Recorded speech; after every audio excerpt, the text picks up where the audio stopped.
Hello guys, good morning.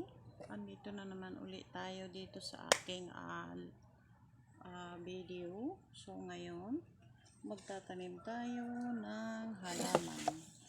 So ito kasi guys, ayan o, tingnan nyo, lumiliit yung dahon niya. Dati-dati kasi ang lalaki ng dahon to.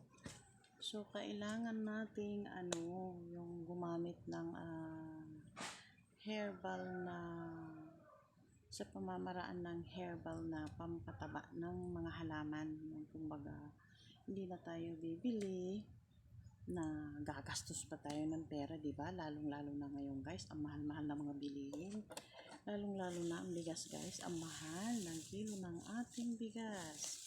Kaya ayan, ito ang gagamitan natin nito.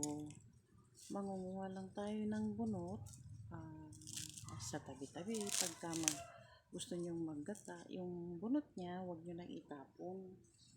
Ito guys, huwag nyo nang itapon yan kasi nagagamit yan dito sa ating halaman.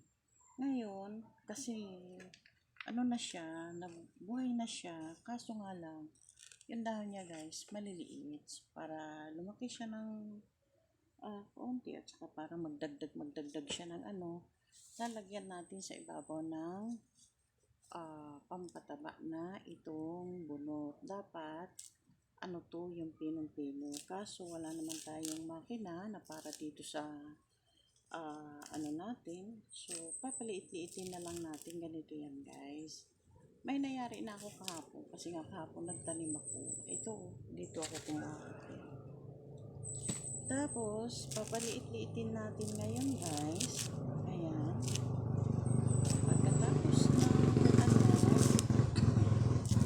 maalikabok lang guys. Pagkatapos ayan, paliliitin, bubuntingin siya ng maliit dito. Ilalagay natin ngayon dito yan sa ibabaw ng ating bulaklak. Katulad na lang nito. Tingnan mo. Meron saan. Tingnan mo ang taba, di ba? Ayan. Kaya, para huwag na tayong bumili ng mga guys. Huwag na tayong bumili ng pampataba. Kasi mahal din ang kilo noon eh. Ang kilo na ngayon is 60. So, katapat niya ang isang kilo bigas. Kaya naman guys, mahalaga sa atin ang bigas, di ba? So, para hindi na tayo ito na lang ang gawin. Di ba?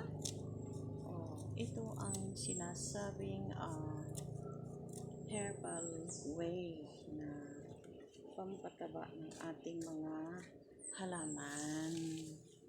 Lalo na yung guys, pag may nagtumba ng niyog, tapos yung ng niyog, pinaggabasan doon, kukuha ka doon, mas maano yun guys, pampataba din yun ng mga halaman. Sa totoo lang, pagka after 1 week makikita nyo ang na talagang tumaba siya. Ganun yan guys, diba? Kasi ako ganun na eh. Nung bumili ako last week, yung mga maliliit na yung yellow pampataba lang. Kaso mahal na ang kilo guys. Napakahal. Sabi ko, pag may mga kasi nga, yung ate ko pag pumupunta dito, mahilig yun ng ginataan na sabaw. So yun, iniipon ko yung mga niya. Pagkatapos kong ipunin, yun ang ginagawa kong pang pataba ng aking mga halaman. O diba? Ito ang herbal way na pampataba ng halaman na hindi na kailangan bibili dahil lahat ng bibilihin ngayon is puro na mahal. So, para makatulong, kahit kunting bagay, makatulong tayo sa aking mga anak na ito na lang ang magandang gawin, di ba? Instead na bibili ng pataba na yung tinitinda sa Tiangge, ito na lang, di ba? Ito na lang. So, guys, hanggang dito na lang. Kasi parang matatapos na ang video ko. So, sa mga nanonood, maraming salamat. I love you all guys. Bye-bye.